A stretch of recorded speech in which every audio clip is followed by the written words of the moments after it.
A routine stop explodes into chaos when police open fire without warning.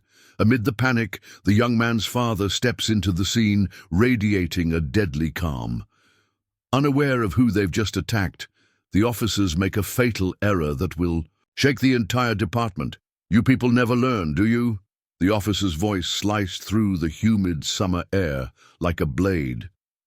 A few early risers at the gas station froze mid-step, the smell of gasoline thick around them, mixing with the sudden, suffocating tension. Across the cracked pavement, a tall, lean black man stood by a beat-up grey sedan, hands raised, mouth slightly open in stunned disbelief. 3 patrol cars boxed him in. Red and blue lights painted the concrete in manic colors. Guns were already drawn, pointed at his chest. Sergeant Cooper, broad-shouldered and red-faced, sneered as he stepped closer. His badge caught the morning sun, gleaming against the deep blue of his uniform. His swagger screamed certainty. Certainty that this was just another street punk, another statistic, another nothing. The young man, no more than 23, didn't flinch. His dark eyes flicked from officer to officer, reading them, calculating. A child, no more than 8, clung to the side of the sedan, watching with wide, terrified eyes from the back seat. Cooper didn't notice, or didn't care. He barked out the words, "Get down, face on the ground, now." The man opened his mouth, finally finding his voice. "Officer, I haven't—" A shot rang out. The bullet missed by inches, kicking up dust near his sneakers. Shouts filled the air. People screamed. Someone dropped their coffee cup with a hollow clatter. Another shot. This one tore through the car's side mirror. Shards of glass rained onto the ground like broken promises. The man dove, shielding the child instinctively with his body. Out of the corner of the chaos, another figure moved, calm, silent, purposeful. An older man, black, grizzled, with a build that spoke of a lifetime of battles, stepped into the fray. His clothes were simple, worn jeans, black boots, a plain grey t-shirt clinging to muscle, but there was something in the way he carried himself, a density, a lethal stillness. No one noticed him until he spoke. "You need to put those toys down," the older man said, voice low and even. "Before someone gets hurt." Cooper spun, gun trained now on the newcomer. "Get back, old man, this doesn't concern you." The newcomer's eyes, dark and fathomless, flickered to the badge, the trembling hands, the shaky breath of the young cops surrounding him. He stepped closer. "You're making the last mistake of your careers," he said quietly. A ripple of unease passed among the officers. One hesitated, glancing at Cooper for guidance. "You're under arrest," Cooper barked, lunging forward. That's when the old man moved. It was a blur, a twist, a disarm. The gun kicked across the pavement. Cooper staggered backward, holding his dislocated wrist, a gasp escaping his lips. Guns rose again, frantic now. The old man raised his hands slowly, not in surrender, but in warning. "You got 2 choices," he said, his voice cutting through the adrenaline haze. "You stand down, or you get reminded why my name's carved into walls you don't even know exist." The bystanders, who had hidden behind gas pumps, now peeked around the edges, phones raised, cameras catching every second. The child in the car pressed his face to the window, hope flickering in his tearful eyes. Cooper, pale and sweating, swallowed hard. "What's your name, old man?" he croaked, trying to keep his voice from shaking. The newcomer smiled faintly. "It wasn't warm. You'll find out when the suits show up," he said. He stepped closer, voice dropping to a whisper only Cooper could hear. "Or maybe you already know. Maybe you've heard the stories. Delta Force, Ghost Division, Commander Stone." Cooper's face blanched as recognition finally terribly dawned. The man he had just attacked was no civilian. He was death with a pulse, and he was here for his son. The air crackled with tension, heavy and stifling, like the moments before a lightning strike. Commander Stone didn't move from his place, standing like a shield between the twitchy officers and his son. His presence was an immovable wall, daring anyone foolish enough to step closer. Behind him, the young man, Jaden, struggled to his feet, his knees scraped and bleeding, his pride battered but unbroken. His hands trembled slightly, not from fear, but from the sharp betrayal that tasted bitter on his tongue. This was supposed to be a simple road trip back from college, a father and son reunion. Instead, it had turned into a battlefield. "Hands where I can see 'em," another officer barked, a rookie whose voice cracked mid-command. His gun shook slightly in his hands. Commander Stone's eyes narrowed. He could see it all, the fear, the inexperience, the recklessness. It was a dangerous cocktail. One wrong. A breath, and someone was going to die, but it wouldn't be him, and it damn sure wouldn't be his son. "No sudden moves," Stone said quietly over his shoulder to Jaden. "Stay behind me." Jaden swallowed hard, nodding. There was something surreal about seeing his father like this, calm, cold, lethal, like a dormant volcano stirring awake. Another cop, heavy-set and sweating profusely, radioed frantically for backup. Stone heard every clipped, panicked word. Blackmail, resisting arrest, shots fired. Stone's jaw tightened. Lies. Already the story was being spun into something it wasn't.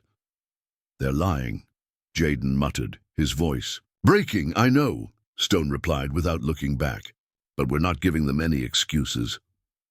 Across the parking lot, civilians huddled behind cars and gas pumps, phones held high. Every second was being recorded, every move etched into digital memory. The weight of all those unseen eyes shifted. The energy, the officers felt it too, the unease crawling down their spines. Sergeant Cooper clutched his dislocated wrist, rage and humiliation warring on his face. His pride screamed for him to do something, anything, to take back control. But fear whispered louder. "Stand down," Stone said again, softer this time. Not a request, a command. Cooper gritted his teeth. "You assaulted an officer. You're under arrest." Stone's lip twitched into something that almost resembled amusement. "You pointed a weapon at my unarmed son and opened fire without warning," he said.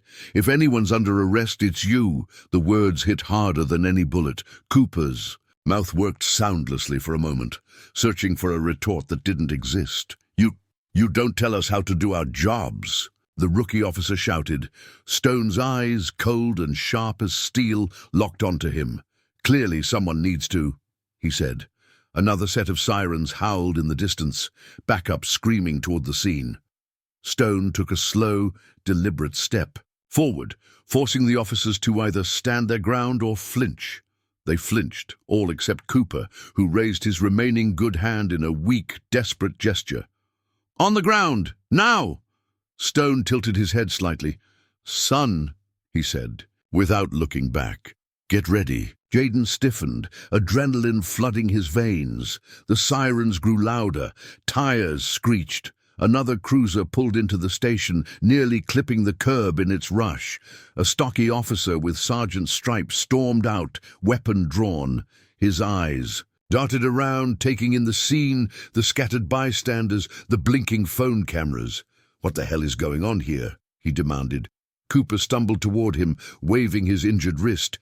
He attacked me, disarmed me. He's dangerous." The new sergeant, Rodriguez, eyed Stone carefully. His gaze wasn't stupid. He saw the poise, the control, the absence of panic. He saw the problem wasn't the man standing calmly before them. It was the men behind the badges. "Everybody lower your weapons," Rodriguez barked. A murmur rippled through the gathering officers. Hesitation, fear, confusion. "Now!" Rodriguez shouted, slowly, reluctantly, guns lowered. Except for Cooper, who kept his hand twitching near his holster, his pride too wounded to yield. Rodriguez moved toward Stone, his hands open, non-threatening. "Sir," he said carefully, "I need you to stand down. Let's talk this through." Stone's eyes didn't soften, but he gave a small nod. "My son and I were attacked without cause," he said, voice steady. "I defended him. I defended myself, that's all." Rodriguez nodded grimly. He'd seen enough. The shattered side mirror, the terrified boy still peeking from the car window. The crowd, their faces carved in judgment. "Are you hurt?" Rodriguez asked. Stone shook his head. "No, but you better get medical for that idiot before his wrist swells shut." Rodriguez managed a small, tight smile. "Already on it." He turned and waved down an approaching EMT. As paramedics swarmed Cooper, Stone finally lowered his hands. Jaden sagged in relief, but his father stayed sharp. Eyes scanning every movement. It wasn't over, not by a long shot, because the story was already leaving the parking lot. It was leaking onto social media, onto news feeds, onto the desks of people who could not ignore it. "Commander." Stone glanced down at his son, who stood tall despite everything. "You okay?" he asked quietly. Jaden nodded, swallowing the lump in his throat. "Yeah." Stone clapped a heavy hand on his shoulder. "Good. Stay that way." Across the parking lot, a woman live-streaming whispered into her phone. They messed with the wrong one today, and the world was about to find out just how badly. By noon, the story had broken containment. The first video surfaced on a local Facebook group. Cops open fire on innocent black man and child at gas station. Watch. It spread like dry brush under a blowtorch. Within an hour, it had been picked up by bigger pages, reshared by activists, retweeted by celebrities, and plastered across news sites with increasingly damning headlines. "Man shielding child attacked by police. Former Delta Force commander identified." Commander Stone watched it unfold from a small diner 3 miles away, sitting across from his son at a corner booth, coffee growing cold between them. Jaden stared at his cracked phone screen in disbelief as thousands of comments flooded every video. "This is beyond disgusting. Why aren't these cops in jail? They tried to kill a child. Commander Stone. Oh, they done messed up." Jaden looked up, eyes wide. "Dad, they know who you are. Like, they really—" "No." Stone nodded slowly, his face carved from granite. He hadn't wanted this, hadn't wanted to pull old shadows back into the light, but they had forced his hand. "They were gonna kill you," Stone said quietly, voice carrying the kind of weight that couldn't be taught, only earned. "And if I have to burn their house of lies down to the foundation to protect you, I will." Jaden swallowed hard. "What happens now?" Stone leaned back in the booth, folding his arms. "Now," he said, a flicker of grim humor in his eyes. "Now they scramble." Across town, Police Chief Harold Denton slammed his office door shut, sweat beading on his forehead. The local news station played on mute in the corner, showing blurry cell phone footage of the gas station chaos. Stone disarming Cooper with a flick of the wrist, Cooper screaming in pain, officers fumbling, civilians filming. The chief's face turned a deeper shade of red with every passing second. "This is a PR nightmare." He barked at the trembling public relations officer sitting across from him. "We need to control the narrative before it spreads any further." "Sir," the PR woman said hesitantly, "it's already trending #2 on Twitter. Worldwide." Denton's stomach twisted. He slammed a hand on his desk. "Get me the mayor. Get me the governor. Hell, get me the president if you have to." Across town, in homes and offices and coffee shops, people watched the videos again and again, the disbelief hardening into rage. The image of Commander Stone standing between his bleeding son and the police, unarmed, unwavering, became an instant symbol. Dignity under fire. The hashtags piled up. "Dejas Commander Stone. Me justice for Jaden. Lee protect our sons. Stop the violence." Journalists scrambled to piece together Stone's background, and what they found stunned them. Decorated Delta Force commander, special ops legend, countless medals, unblemished record. Whispers grew louder. If they could do that to someone like him, what about everyone else? Meanwhile, back in the diner, Jaden shook his head, overwhelmed. I can't believe how fast this is blowing up. You're not the only one tired of pretending everything's fine, Stone said, his voice low. People are ready to fight back. But they don't even know us, Jaden said. They know enough, Stone replied. They know what? They saw, and they know what it means. Jaden glanced around nervously. Other diners were starting to stare. A few pulled out their phones, snapping blurry photos, whispering behind their hands. Stone finished his coffee in one slow sip and set the cup down with a soft clink. We can't stay here, he said. Not with the heat coming. Jaden grabbed his backpack and followed his father out the door. Outside, the sky was darkening, not with storm clouds, but with the thick electric weight of a town about to explode. Across the street, a black SUV sat idling. Inside, Detective Lydia Grant watched the two men leave the diner. Her hands rested lightly on the steering wheel, her mind racing. She wasn't like the others. She'd done her homework the second she heard the name Stone. She knew what he was capable of, and she knew the department didn't stand a chance if they tried to spin this the wrong way. Grant pulled out her phone and made a call. He's moving, she said simply.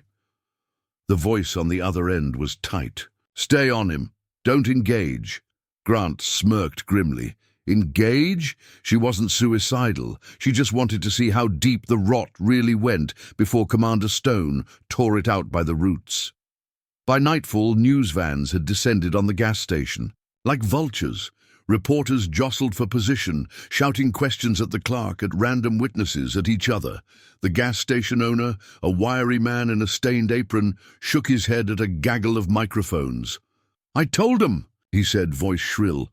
Told him it was a misunderstanding. Nobody needed to get hurt, but they wouldn't listen. The footage played on a loop behind him. Irrefutable, damning, no misunderstandings, just arrogance, just fear, just bullets. Where there should have been questions. The anchor back in the studio turned solemn. We're witnessing the fallout of what some are calling the most catastrophic police misconduct incident in recent memory. Back at the police department, Chief Denton stared at the screen, his vision tunneling. Beside him, Sergeant Rodriguez, the only one who had tried to de-escalate, shook his head. We can't bury this, Rodriguez said quietly. It's too big. Denton's lips peeled back in a snarl. Watch me. He didn't know it yet, but the battle he was gearing up for was already lost. Commander Stone wasn't coming for revenge. He was coming for the truth, and the truth was a weapon no badge could stop. The sun dipped below the horizon, smearing the sky with blood-red streaks. Commander Stone's truck rumbled down an old service road on the outskirts of town. Dust kicked up in swirling clouds behind them, swallowing their tracks. Jaden sat beside him, silent, clutching his phone like a lifeline. They're organizing a rally, Jaden said quietly, eyes scanning the endless flood of updates. Downtown. Tonight. Stone didn't reply immediately. His hands stayed, steady on the wheel, knuckles pale against the leather. His mind was already racing 5 steps ahead. A rally meant attention. Attention meant escalation. Escalation meant danger. How many people? Stone asked finally. Hundreds already, Jaden said, maybe thousands by morning. Stone exhaled through his nose. They had crossed a line now, not just him and his son, but the entire town. The world was watching, and there were those who would do anything to regain control.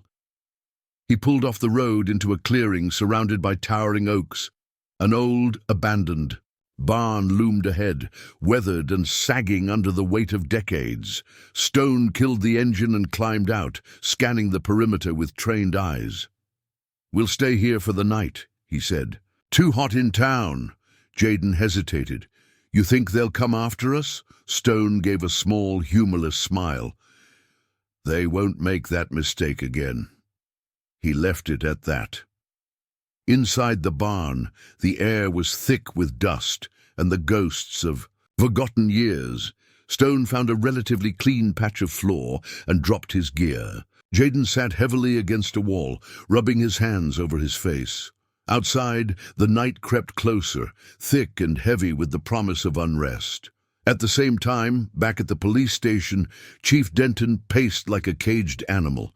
"We need to issue a statement," barked Councilman Reeves, a local politician desperate to save face. "Condemn the officers, call it a tragic misunderstanding. Get ahead of this." Denton spun on him, fury snapping in his eyes. "You want me to throw my men under the bus? Admit wrongdoing? We'll get crucified." "You already are," Reeves snapped back. "Look outside." The chief stormed to the window. The courthouse steps were packed, people waving signs, chanting. Slogans, blocking traffic, families, students, veterans, pastors, every face was a grim mirror of righteous fury. A low rumble of voices filled the air, growing louder by the second. "No justice, no peace, protect our sons. Commander Stone! Commander Stone!" The name had become a battle cry. Denton's lip curled. "This isn't about justice," he muttered. "It's about power," Reeves shrugged. "Call it what you want, but you're losing both." The room fell into a tense, choking silence. Finally, Denton grunted, grinding his teeth. "Get me Cooper," he growled. Cooper sat in the medical wing, wrists strapped and face pale, when the chief found him. "You need to fix this," Denton said without preamble. Cooper blinked, dazed. How?"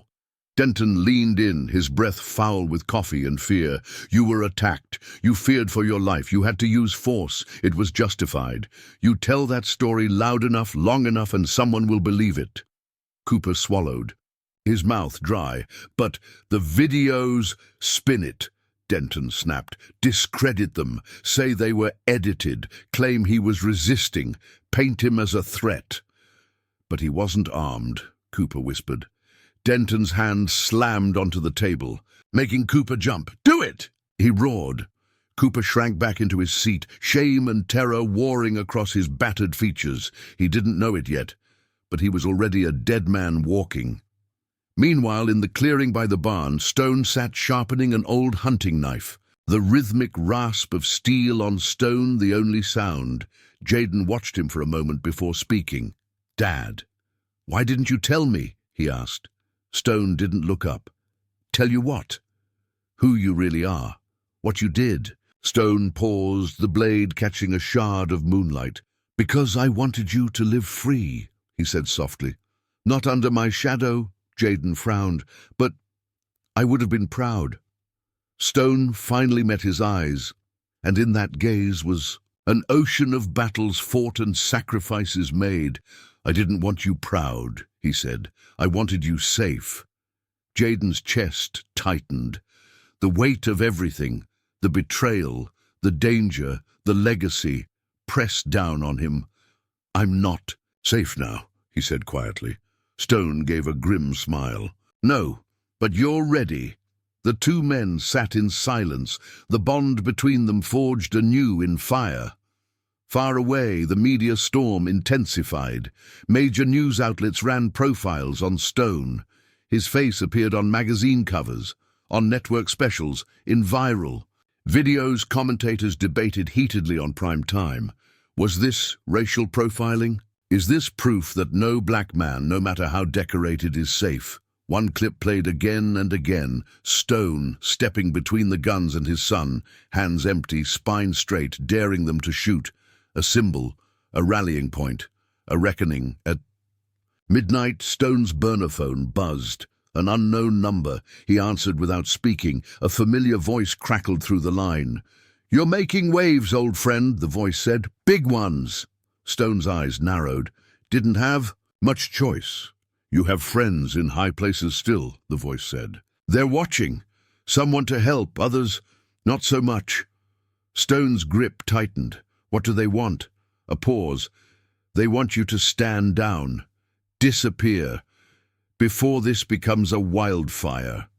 Stone looked up at the stars, burning cold. Overhead. "No," he said simply. Another pause. Then be ready." They'll come at you harder. The line went dead.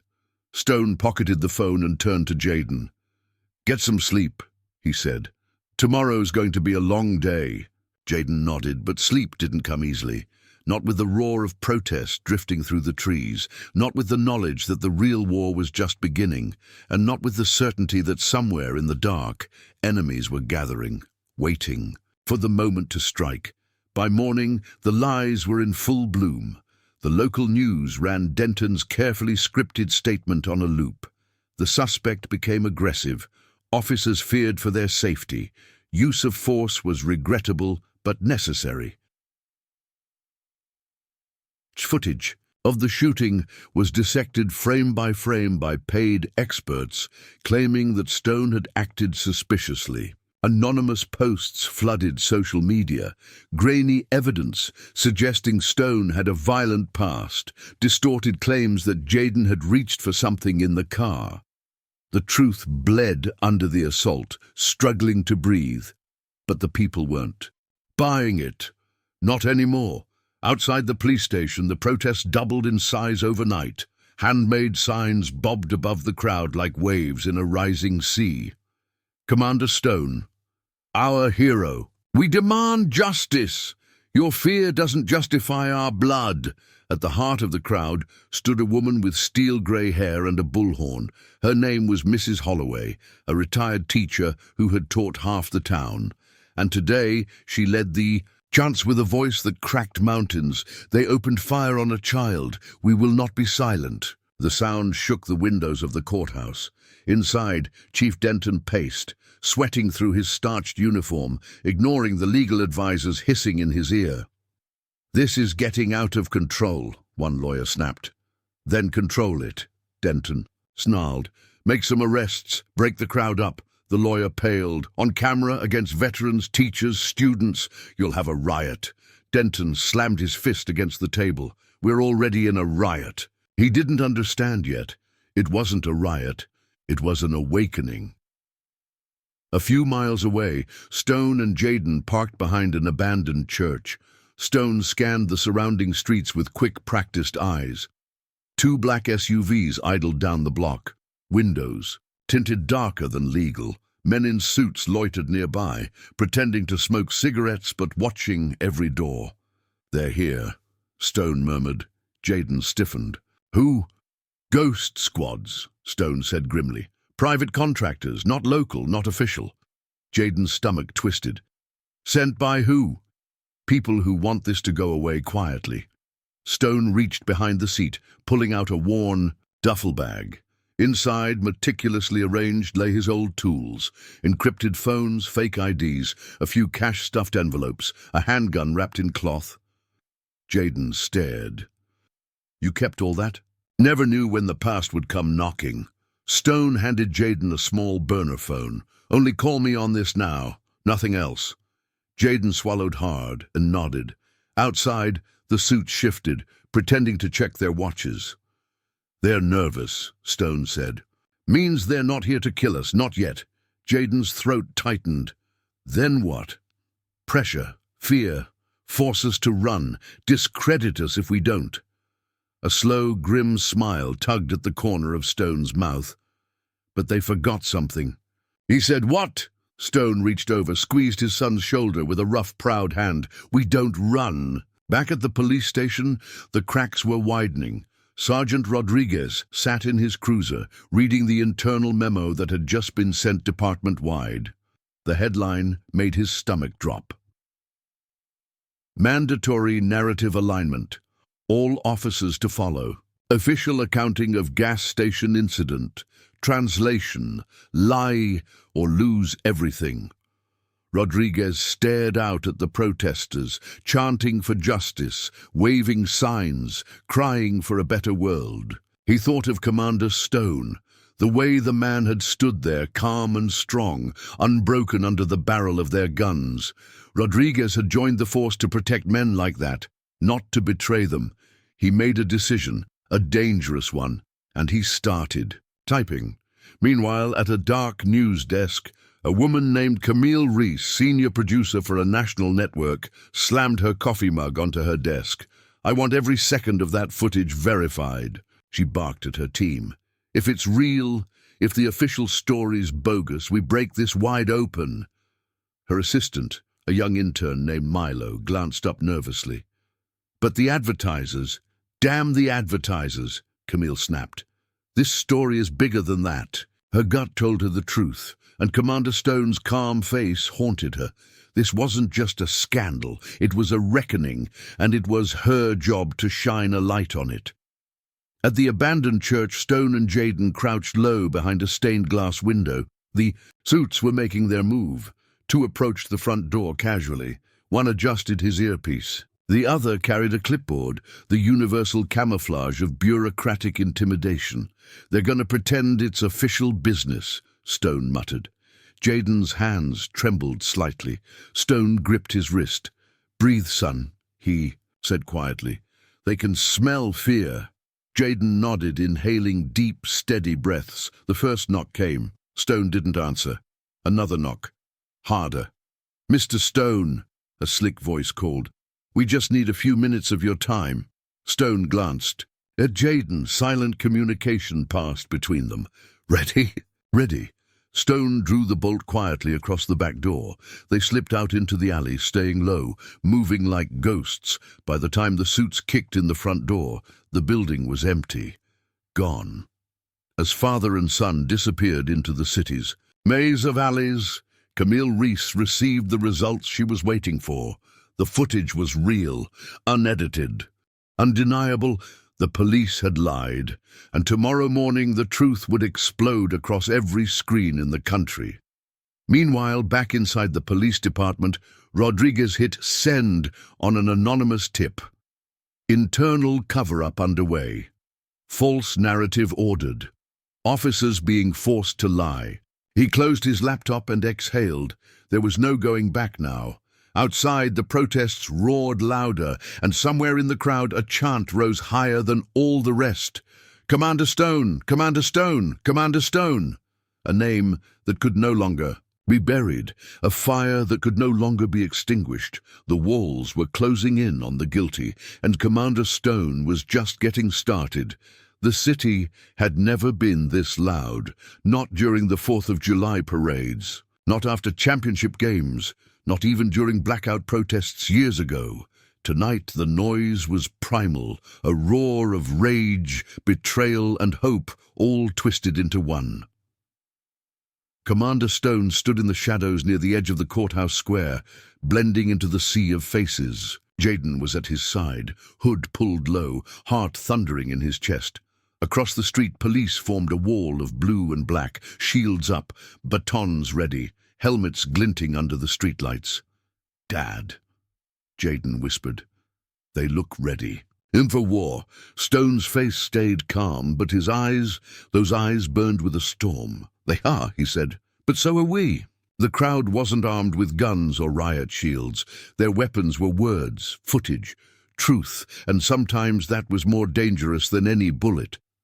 A chant rippled through the mass of humanity, louder now, shaking the very bones of the earth. No justice, no peace. Commander Stone! Commander Stone! News crews swarmed the scene, feeding the world a raw, unfiltered view of the powder keg they had created. Somewhere in the sea of protesters, Mrs. Holloway climbed atop a bench, waving a homemade sign that read, "They fired on our future." Her voice, raspy but fierce, cracked through the air. They shot at a child. They shot at a hero, and they thought we'd be too scared to fight back. The crowd answered her with a thunderous, "No!" Across town, inside the trembling walls of the police department, Chief Denton barked into his phone. "I don't care what it takes. Shut it down," he screamed. "Declare a curfew. Call the governor. I want boots on the ground by midnight." The voice on the other end was cold and sharp. "You bring in the National Guard, Denton, and you'll light a match you can't put out." "I'll do whatever I have to," Denton snarled. He didn't understand. It was already too late. Back at the protest, Stone felt a shift in the air, something unseen. Like the moment before a dam breaks. He turned his head slightly. 3 plainclothes officers were weaving through the crowd, hands hidden under jackets, moving toward him and Jaden. "Trouble," Stone muttered. Jaden tensed. "What do we do?" Stone's smile was a ghost, cold and razor-sharp. "We show them why they should have never pulled that trigger." He slipped through the crowd, Jaden matching his steps. The officers followed, pushing harder now, bumping shoulders, muttering excuses. But Stone wasn't running, he was leading them. 2 blocks down, the crowd thinned. Fewer witnesses, fewer cameras, perfect for an ambush. Exactly what Stone wanted.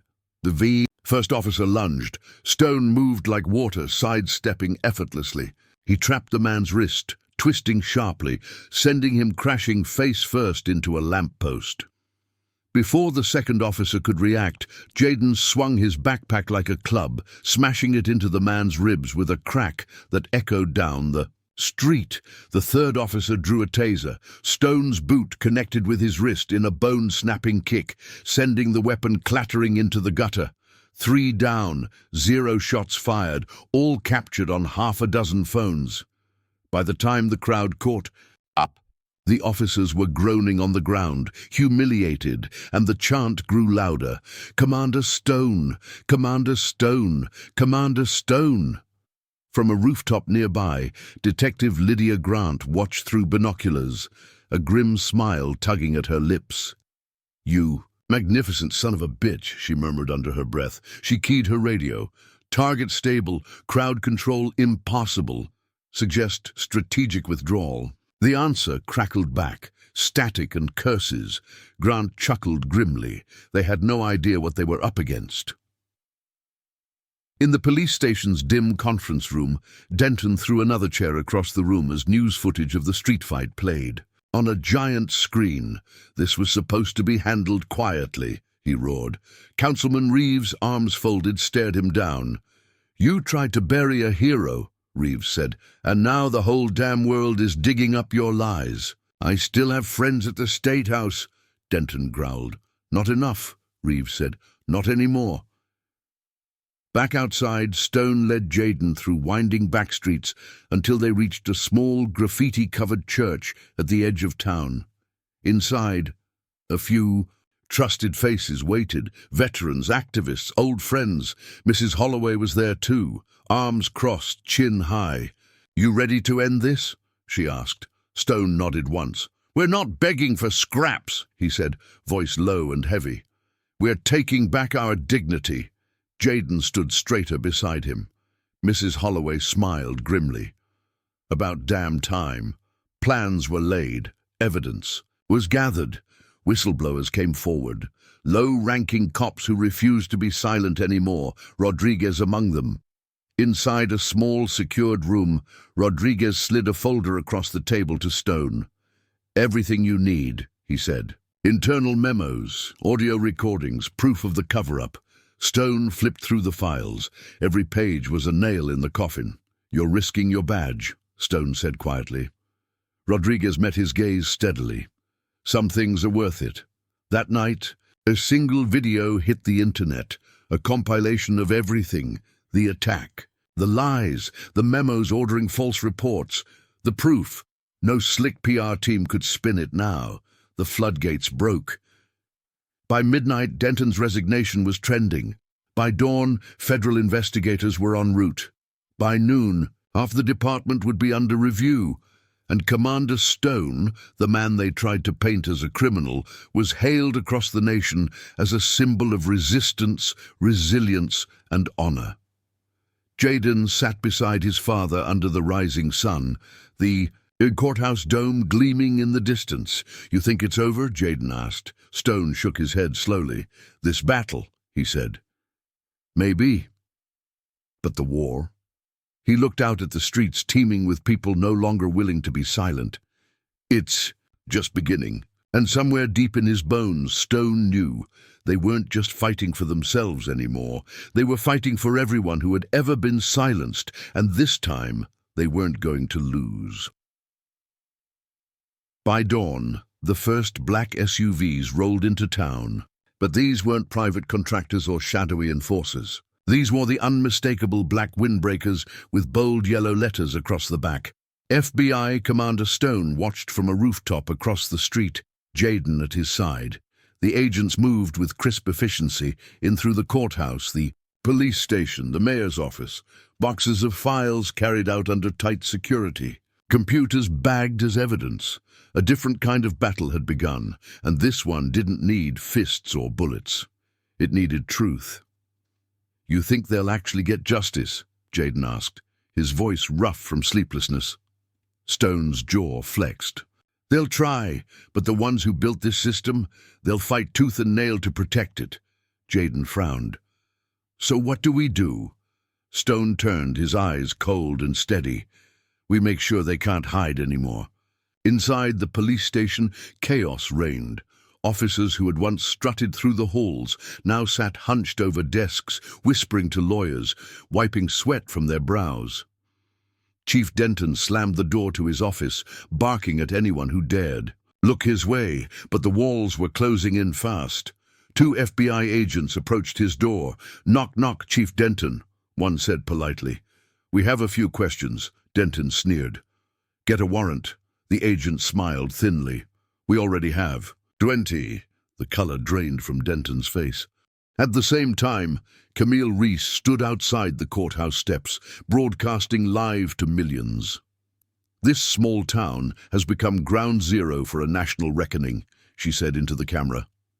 "Commander Stone's quiet resistance has sparked a movement. Protests have spread to 5 cities. Congressional hearings are being scheduled. Change is coming. And it started right here." The crowd behind her roared. For the first time in years, hope didn't feel like a fantasy. It felt inevitable, but hope was a dangerous thing. And there were those who would kill to snuff it out. Across town, in the shadowy back room of an abandoned bar, a meeting took place. Denton sat flanked by 2 grim-faced men in suits, old contacts from even older days, back when backdoor favors and quiet threats kept power intact. "You need to fix this," one said, voice dripping with menace. "Before it spreads any further." Denton's hands trembled slightly. "What do you want me to do?" The man smiled coldly. "Silence the commander. Permanently." Meanwhile, Stone met with Mrs. Holloway, Rodriguez, and a small group of trusted allies in the church basement. A hand-drawn map of the town was spread across the table, marked with X's and arrows. "They'll come for us before this is over," Stone said, his voice low and sure. "Not through the courts, not through the media, the old way." "Violence," Rodriguez muttered. Stone nodded. "But they're desperate now. Sloppy." Mrs. Holloway leaned forward. "So what's the play?" Stone: "Tap the map. We draw them out on our ground, our terms." Later that night, Stone sat with Jaden outside the abandoned church, sharpening his blade slowly under the pale moonlight. "Dad," Jaden said quietly, "what if we don't make it?" Stone paused, studying his reflection in the steel. "We make it," he said finally, "and if we don't..." Stone sheathed the knife and looked at his son, the boy who had survived bullets, lies, and the weight of a broken system. "Then we make damn sure they remember why they had to fight this hard. To stop us." Jaden smiled faintly. It wasn't bravado, it was truth. The trap was set by midnight. Stone leaked false information through whispered channels. A secret meeting at the church. Vulnerable, lightly guarded. The bait. All they had to do was wait and... Sure enough, at 2:13 a.m., headlights cut through the misty streets. 3 black SUVs, 6 armed men in tactical gear. Stone watched from the bell tower, heart steady, mind clear. He tapped his earpiece. Positions. Mrs. Holloway, Rodriguez, and 2 other veterans moved silently into place. Jaden crouched near the side entrance, hidden by broken stone columns. The first mercenary kicked open the front doors and walked straight into an empty sanctuary. Confusion. Flickered. Too late. Stone dropped from the rafters, a blur of motion. 2 seconds later, the first man was disarmed, weapons skidding across the floor. Gunfire erupted, but muffled, chaotic, aimless. Rodriguez tackled a second attacker, pinning him against the altar with a grunt. Mrs. Holloway, wielding a heavy baton like a battle-hardened general, cracked the third across the knee, dropping him with a shriek. Jaden stepped out of the shadows, swinging a steel pipe with surprising precision. The mercenaries never stood a chance. Within minutes, it was over. Groaning bodies littered the floor. Stone stood over them, breathing hard but controlled. "You brought this on yourselves," he said, voice like a hammer striking an anvil. Police sirens wailed in the distance, growing closer. Stone knelt beside the ringleader, the man Denton had hired to erase him. "Who sent you?" Stone asked softly. "The men spat blood onto the floor." Stone leaned closer, deadly calm. "Tell the truth now," he said, "or lie in a deeper hole." The man looked into Stone's eyes and saw something that broke him. "Chief Denton," he gasped. It was Denton. By sunrise, the story exploded across every news outlet. Assassination attempt on Commander Stone. Police chief implicated. Denton was arrested live on national television, hauled out of his office in handcuffs, his face a twisted mask of rage and fear. The footage looped endlessly. The once powerful man dragged through the streets he thought he owned. Justice, raw and undeniable. Outside the courthouse, Stone stood before a sea of people. Reporters jostled. Cameras flashed, but Stone's voice cut through the noise like a blade. "We didn't start this fight," he said, "but we're damn sure going to finish it." The crowd roared. Jaden stood beside him, tall and proud. Mrs. Holloway wiped a tear from her wrinkled cheek. Rodriguez clapped Stone on the back, and for the first time in a long time, the future looked possible. Not perfect, not painless, but possible, and that was enough. For now.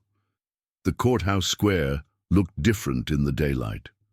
Gone were the screaming sirens, the tense standoffs, the shadows of fear. Now, sunlight poured over the marble steps, over the hand-painted signs, over the faces of hundreds who refused to back down. Commander Stone stood near the fountain with Jaden, watching as Denton was loaded into a transport van. Cameras flashed. Journalists yelled questions, but Denton didn't answer. He kept his head down, his mouth twisted into a bitter grimace. Stone didn't smile. He didn't cheer. He only watched, because he knew this wasn't victory. Not yet. It was just the beginning. "Of a longer, bloodier fight. You think he'll talk?" Jaden asked beside him. Stone shook his head. "Men like that don't confess," he said. "They rot." Jaden swallowed hard, looking at his father, the man who had faced down guns, lies, and killers without blinking, and still, somehow, carried the weight without letting it crush him. "How do you do it?" Jaden asked. "How do you not hate everything?" Stone's jaw tightened slightly. For a moment, he didn't answer. Then he said very quietly, "I don't fight because I hate what's in front of me. I fight because I love what's behind me." He clapped a hand onto Jaden's shoulder, heavy and reassuring. "And you're what's behind me, son." Jaden felt his throat close up. He nodded, unable to speak. Across town, Denton sat shackled to a steel table, sweat dripping down his forehead. An FBI agent slid a folder across to him. "Sign this," the agent said coolly. "Confession, full cooperation deal, reduced sentence," Denton sneered. "You think I'm scared of prison?" The agent smiled thinly. "No, but you should be scared of being forgotten, becoming just another corrupt name no one cares about." Denton's fingers twitched. Power had been his oxygen, his addiction. Without it, he was nothing. He stared at the folder and made the worst decision of his life. He refused. The media frenzy escalated. Talk shows debated Commander Stone's next move. Politicians lined up for photo ops. Civil rights leaders demanded sweeping reforms. And in dark rooms, old enemies whispered, "He's too powerful now. If we can't control him, we destroy him." Behind the smiles and headlines, a silent campaign began. Anonymous leaks, character assassinations, stories twisted to make Stone look unstable, dangerous, radical. It was a strategy as old as history itself. If you can't kill the truth, kill the man telling it. Stone expected it. He wasn't naive. He had fought wars overseas. Now he was fighting one at home. He sat at a worn table in a safe house Mrs. Holloway had secured, reviewing the latest hit pieces. Commander Stone's War. Record questioned. Sources allege Stone dangerously paranoid. Is the commander a hero or a threat? Jaden slammed his phone down, furious. This is bull.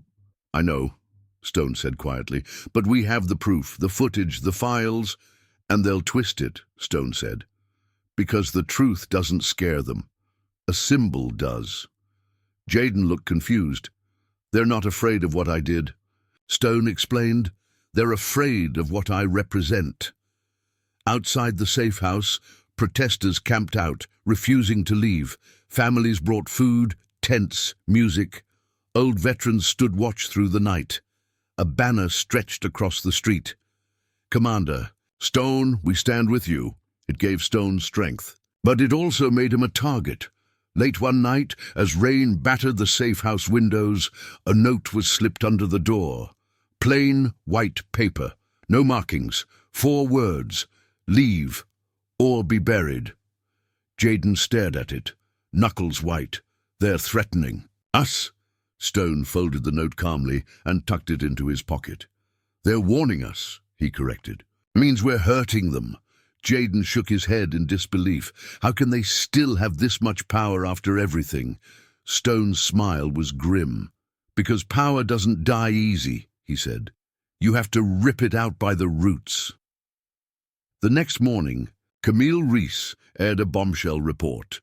New evidence links state officials to gas station cover-up, emails, bank transfers, private communications showing a deliberate plan to bury the shooting, protect the officers, discredit Stone.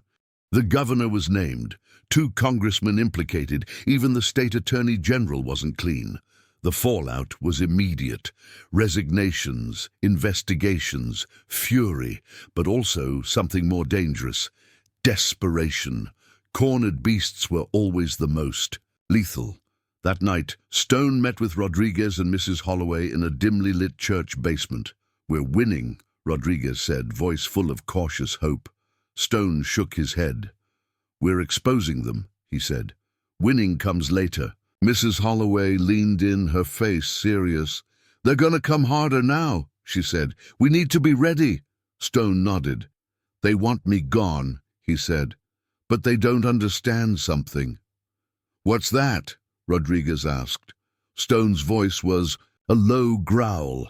I'm not the movement.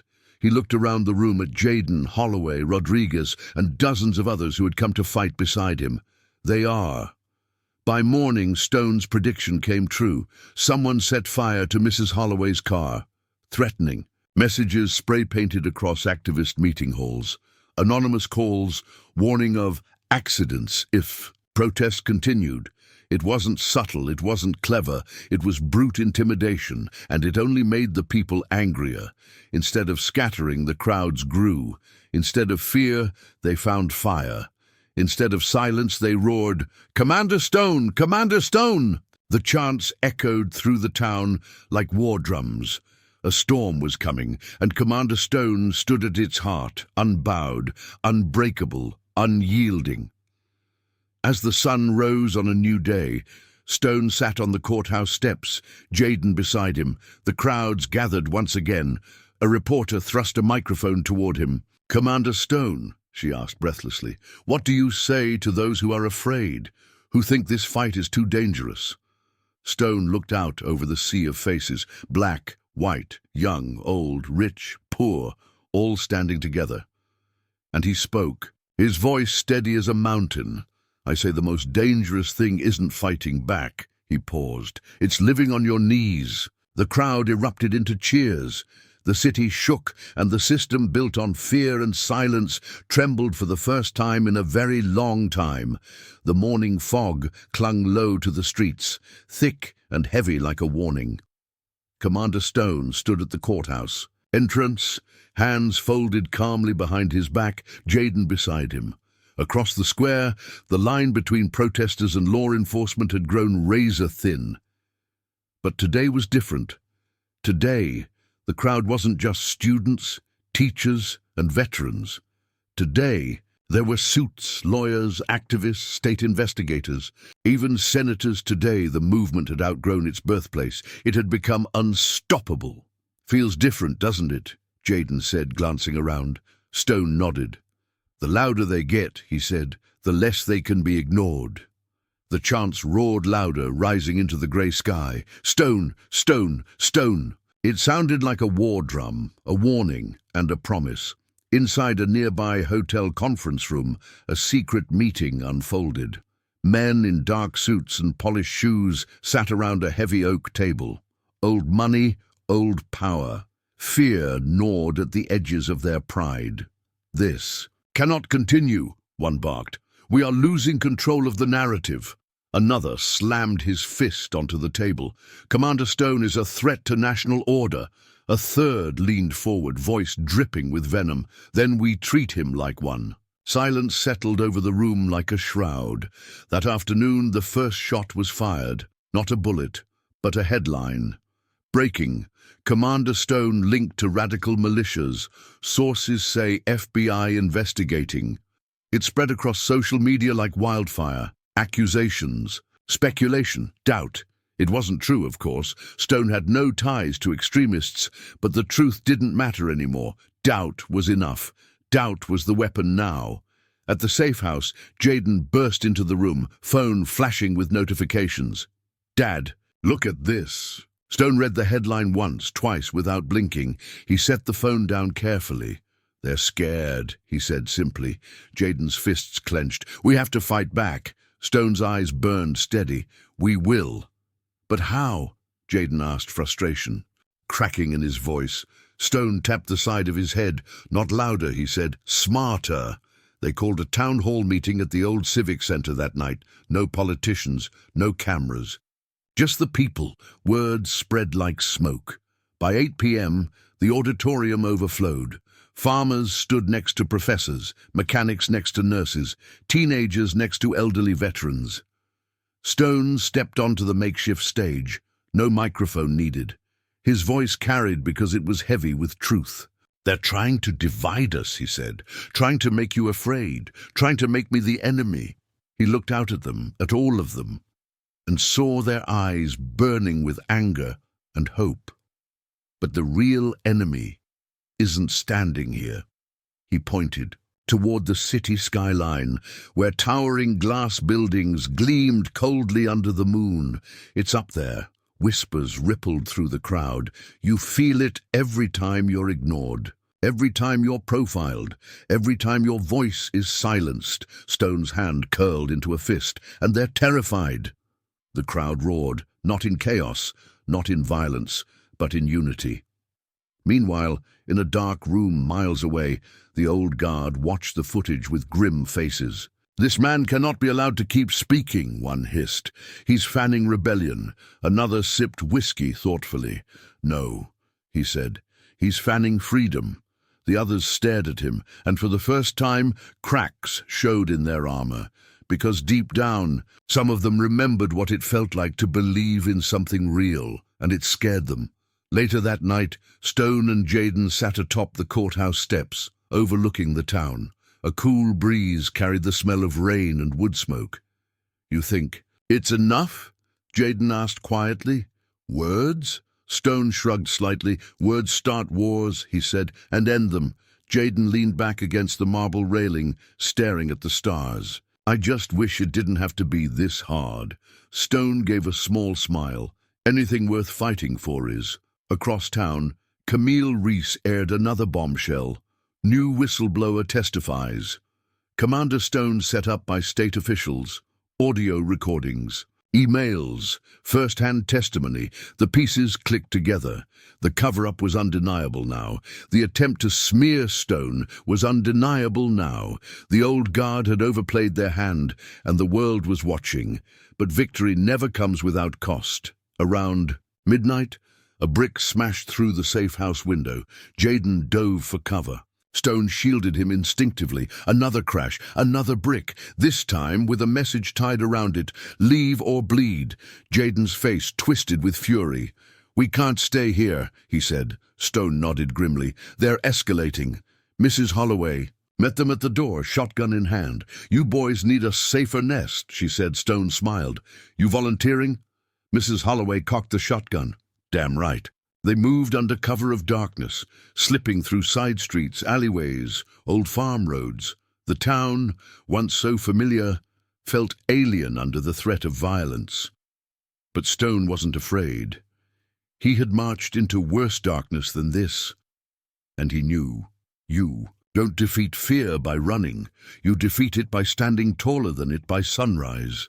A convoy of cars, farmers, teachers, veterans surrounded the new safe house, not as an army, but as a wall of witnesses, a wall of truth.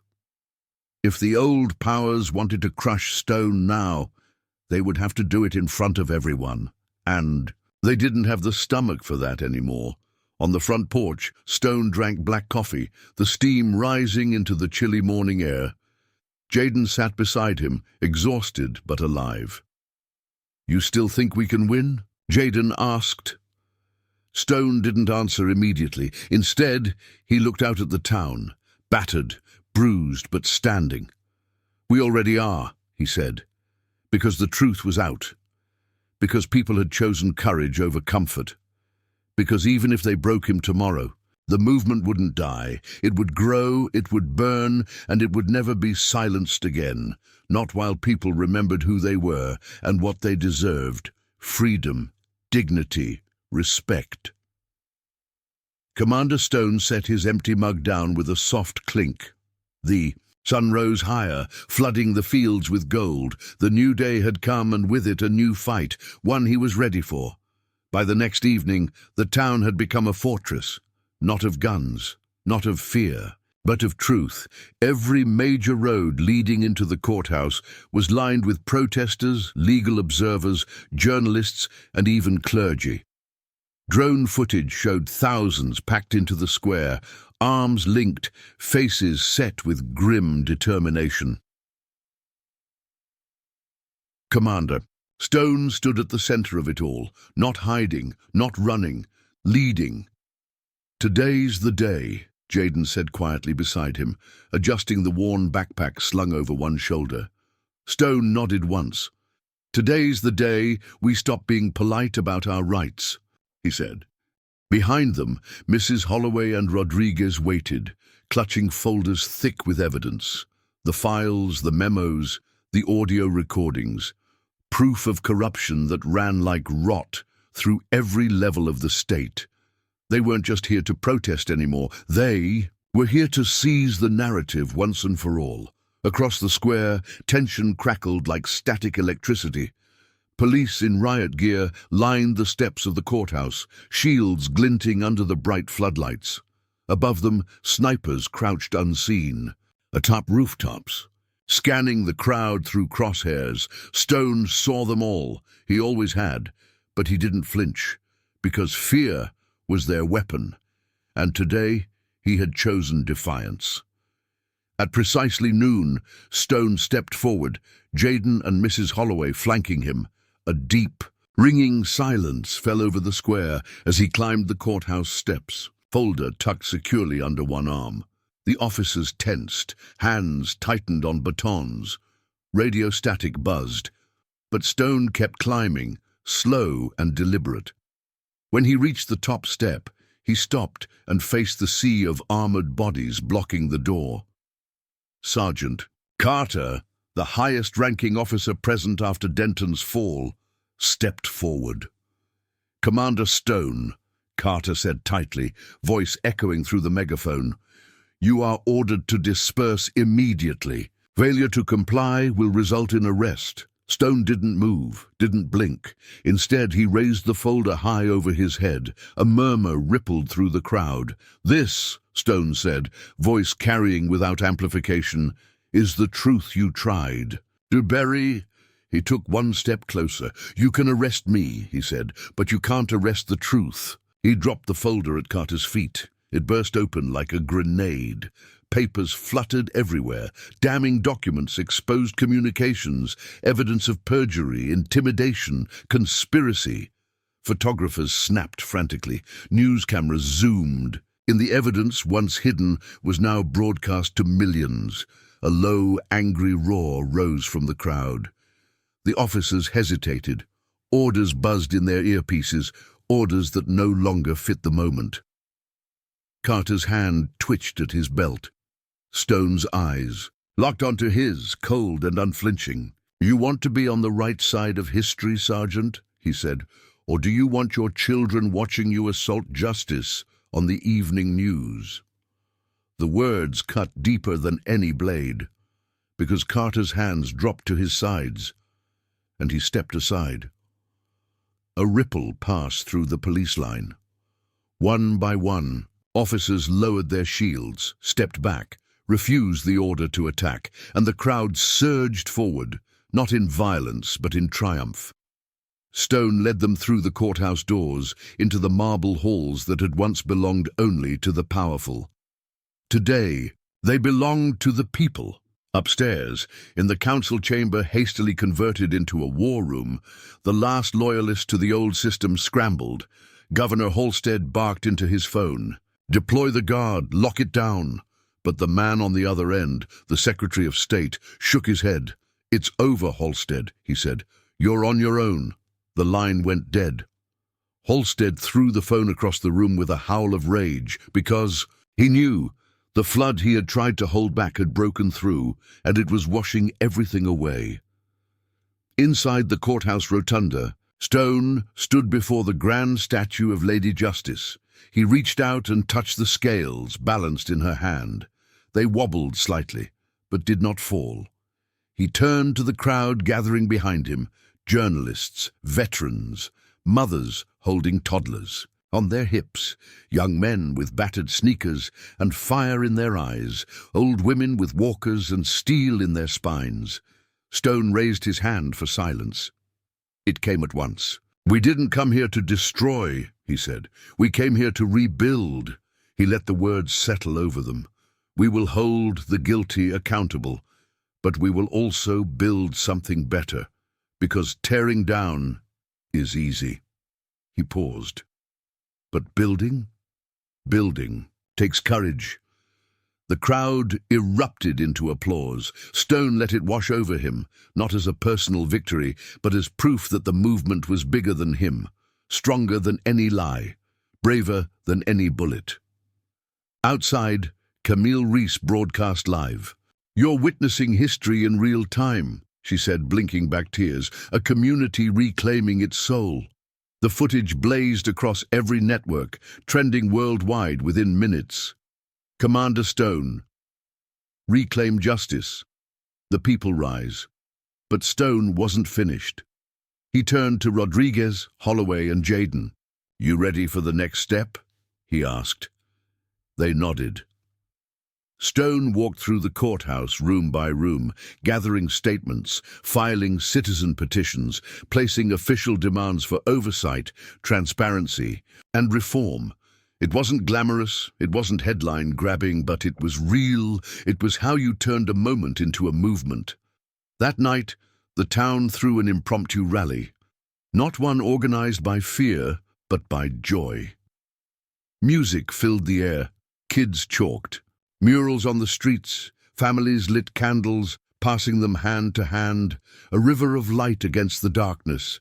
Stone stood at the edge of the square, arms crossed, heart full. Jaden sidled up beside him. "You did it?" he said, voice reverent. Stone shook his head. "No," he said, "we did it." He looked out at the thousands filling the streets. "They did it." Jaden smiled. "Still proud of you, Dad." Stone smiled too. Small, tired, but real. "Proud of you too, son." Later, as the stars blanketed the sky and the town celebrated around him, Stone sat quietly on the courthouse steps, not in triumph, but in reflection. He knew this was only the beginning. There would be more fights, more betrayals, more battles to be won and lost, but for tonight, for this one beautiful, impossible night, he allowed himself something rare. Hope, because against all odds, against all lies, against all fear, they had broken the chains. And freedom. Real, messy, beautiful freedom had found its way home. The sun rose over a different town, not perfect, not healed, but awake. Commander Stone sat on the old stone steps of the courthouse, watching the first wave of reporters arrive, cameras slung over their shoulders like weapons of light. Jaden handed him a coffee, black and steaming. "You're trending again," Jaden said with a faint smile. Stone took the cup, nodding slightly. "I'm not interested in trends," he said. "I'm interested in change." Jaden smirked. "Well, change is trending too." Stone allowed a small chuckle. Across the square, Mrs. Holloway organized volunteers, sweeping the streets clean, gathering the A signs, folding up the handmade banners that had blanketed the town for days. Veterans helped rebuild the courthouse's broken fence. Teachers painted over slurs scrawled in hate. Teenagers handed out bottled water to the cleanup crews. It wasn't glamorous, it wasn't cinematic, it was real, and real was better. Across the country, sparks caught flame. In Chicago, students occupied City Hall chanting Commander Stone's name. In Atlanta, firefighters and teachers led a march that shut down the highway. In Los Angeles, city council meetings were flooded with citizens waving signs that read, "We will not kneel again." And everywhere, the story began the same way. They saw one man stand, and they decided they could too. But for every step forward, the enemies of progress plotted in the shadows. Deep in a high-rise boardroom, men with polished shoes and sharpened tongues gathered once again. "This cannot continue," one snarled, pounding the glass table hard enough to rattle the crystal water glasses. Another leaned back, steepling his fingers. "It's not him anymore," he said coolly. "It's what he represents." "Symbols can be broken," the first man said. The second smiled faintly. "Yes, but they have to be broken loudly." They all knew what he meant. That afternoon, a black SUV pulled up outside the courthouse. Stone watched it approach, a frown creasing his brow. Two men in suits emerged, clean-cut, cold-eyed FBI again, but not the good kind, the kind who smiled while they twisted the knife. One flashed a badge.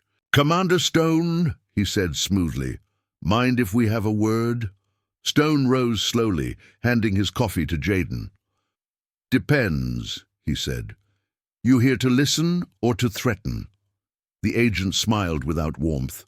"Depends," he echoed. "How much noise you plan on making?" Stone's face remained unreadable. "Enough," he said. The agent's smile widened into a wolfish grin. "Then so be it." He slipped a folded document into Stone's hand. A grand jury summons, thinly veiled intimidation, a warning. "Step back, or we'll drag you through the mud until your own shadow won't recognize you." Stone tucked the paper into his back pocket without looking at it. "You done?" he asked. The agents exchanged a glance. For the first time, something flickered in their eyes, doubt, fear, because standing there in the warm afternoon light, Commander Stone looked completely unafraid, and men like them didn't know how to fight someone like that. That night, Stone met with Mrs. Holloway, Rodriguez, Camille Reese, and a handful of trusted allies inside the empty town hall. They gathered around a battered old table, blueprints and legal documents spread before them. "They're trying to bury you in legal fights," Camille said. "Tire you out, bleed you dry." Stone nodded. "Then we don't play defense," he said. "We go bigger." Rodriguez leaned forward. "What are you thinking?" Stone pointed to a map marked with pins across the country. "National movement," he said. "Community-led reforms, civilian oversight, legal defense funds." Camille's eyes widened. You want to take this nationwide? Stone's voice was steady, quiet, powerful. It's already nationwide, he said. We just have to give it a name. Mrs. Holloway leaned back, her lips twitching into a smile. And what name do you suggest? Stone looked around the room, at all the faces carrying scars invisible to the cameras. Then he said, Liberty Rising. A silence fell over the group, not hesitation, not fear, but reverence, because they knew this was no longer about one town, or one shooting, or even one man. It was about an idea, and ideas, once set free, cannot be caged. The next morning, Camille Reese aired a special report. She stood on the courthouse steps, microphone in hand, the Liberty Rising banners fluttering behind her. Today, she said, a new movement is born, a movement rooted not in rage, but in hope, a movement built not to destroy, but to rebuild, a movement that began with one man standing in front of a gun and refusing to fall. The footage played, Stone shielding Jaden at the gas station, Stone standing tall against riot lines, Stone walking up courthouse steps with truth in his hands, and America watched, some with tears, some with rage, but all with attention. And sometimes, attention is the most powerful weapon of all. That night, as the first Liberty Rising chapters formed in cities across the country, Stone sat alone atop the courthouse steps. He didn't seek the cameras. He didn't chase the applause. He simply watched the stars wheel across the sky, feeling the weight of everything he had fought for pressing against his ribs. Jaden sat down beside him after a while, wordless. They sat there together, silent, bonded by something deeper than blood, purpose, legacy, and the knowledge that the fight would never truly end. But that didn't mean it wasn't worth fighting. Across town, hidden in the darkness, a figure watched them through binoculars. He whispered, "Into a radio, target identified, authorization pending," a voice crackled back. "Stand by." The figure lowered the binoculars, eyes cold. Commander Stone was not done yet, and neither were his enemies. The final move had yet to be played, and the night was far from over. The night was too quiet.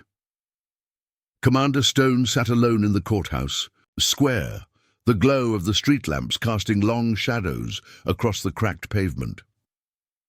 In the distance, Jaden and Mrs. Holloway worked inside the old community center, preparing for tomorrow's Liberty Rising town hall. Stone had stayed behind, needing a moment with the silence, needing to feel the weight of it all. He was tired, bone-deep tired, but he wasn't broken, not yet, not ever. Across the street, the figure with the binoculars received his order. Authorization granted. Proceed. He moved swiftly, slipping through the alleyways, his steps soft, his weapon tucked beneath his jacket. Commander Stone had become a symbol, and symbols, to some, were threats that had to be erased. Stone sensed it. Before the attacker even crossed the street, he felt the ripple in the air. The wrongness. Years of instinct, sharpened by battlefields the world had long forgotten, screamed in his bones. He rose slowly, turning toward the approaching danger. The gun flashed from the jacket. Stone moved fast, efficient, deadly. The first shot cracked the air, splintering the bench where he'd been sitting. Stone ducked low, moving behind the concrete pillar. Another. Shot rang out, sparking against the marble steps. Inside the community center, Jaden heard the noise and sprinted to the door. "Dad!" he shouted, heart slamming against his ribs. Mrs. Holloway grabbed a radio from the table and barked into it. "Code red! Courthouse Square! Officer down! Officer down!" Even if Stone wasn't an officer anymore, the old code still mattered. Stone circled wide, eyes never leaving the shooter. The man moved well, trained, but sloppy under pressure. Stone used that. He waited for the slight stumble, the tiny hesitation, and then he moved, exploding from cover, closing the distance in seconds. The gun. Fired again, grazing Stone's shoulder, a searing flash of pain. But Stone didn't slow.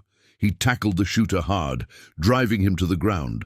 The gun clattered away. They struggled in the dirt, fists hammering, blood flying, but Stone was fueled by something the shooter didn't have, a lifetime of survival, and something even stronger, a cause worth dying for.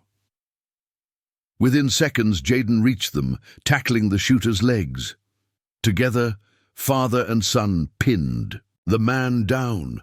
Sirens screamed in the distance, lights blazed. More people flooded into the square. Protesters, off-duty cops, news crews, phones lifted into the air, recording every moment. Stone yanked the shooter's mask off. Underneath was a young man, no older than 25, his eyes wide and glassy with fear and something colder. Stone leaned in, voice low and thunderous. "Who sent you?" The man sneered through broken teeth. "You're dead. You just don't know it yet." Stone's grip tightened, but then he released him because the world was watching, and Stone's victory would not be tainted by vengeance. He stood, blood staining his shirt, shoulder burning, chest heaving. He raised his hands high, and the crowd roared, not in chaos, but in solidarity, in victory, in faith. The police dragged the would-be assassin away as Stone turned to face the crowd. Jaden stood beside him, battered but unbowed. Mrs. Holloway rushed over, wrapping Stone in a fierce hug. "You stubborn old man," she whispered. "You're not allowed to leave us yet." Stone chuckled, wincing slightly, not planning to. Later, as paramedics patched his wound and reporters shouted questions, Stone stood at a hastily assembled podium, illuminated by camera lights. He didn't prepare a speech. He didn't need one. He just spoke from the heart. "They tried to silence us tonight," he said, voice rough but strong. "But all they did was make us louder." Cheers exploded. "They thought if they took me down, the movement would die." He looked out at the faces in the crowd, old and young, rich and poor, black and white, all standing shoulder to shoulder. "But this was never about me." He paused, letting the silence settle. "This is about you. This is about all of us. This is about a country that forgot who it was, and a people who reminded it." Stone's voice rose, fueled by something deep and unbreakable. "We're liberty rising, and we don't bow, and we don't break. And we sure as hell don't back down." The crowd erupted into chants. "Liberty rising, liberty rising, liberty rising." The noise shook the buildings. It shook the stars. It shook the old world trying to hold on to power. In the days that followed, the movement spread like wildfire. Liberty Rising chapters opened in every major city. Laws were proposed, investigations launched, corrupt officials indicted, racist policies challenged. Stone's town became a beacon, a template, proof that ordinary people could change the world when they stood together. Commander Stone never sought office, never chased fame. He simply kept building, mentoring, fighting when needed, listening when needed more. He became a living legend, not because he was perfect, but because he was proof that dignity could survive even in the dirtiest battles. Years later, a statue was erected in the courthouse square, not of Stone alone, but of Stone and Jaden, standing side by side, father and son, shield raised high, faces unbowed. The plaque at its base read, "Freedom isn't given, it's taken back." And beneath that, smaller, dedicated to the warriors of liberty rising, past, present, and future. On the day of the unveiling, Stone stood quietly at the edge of the crowd, wearing an old leather jacket and faded jeans. He didn't want the spotlight. He just wanted to see the light in people's eyes. Jaden stood beside him, and taller now, stronger, but still carrying that fire his father had first seen burning through the pain years ago. "You think they'd believe us if we told them how it started?" Jaden asked, smiling. Stone chuckled. "Two broken mirrors and a beat-up Sedan, he said. Nah, some things are better left to legend. They stood there a long time, watching children laugh and climb the base of the statue, watching mothers lay flowers, watching old veterans salute, watching a town, and maybe a nation, remember who they were. And as the sun dipped low over the horizon, setting the bronze statue ablaze with golden light, Stone knew one thing deep in his soul. They hadn't just survived, they had won.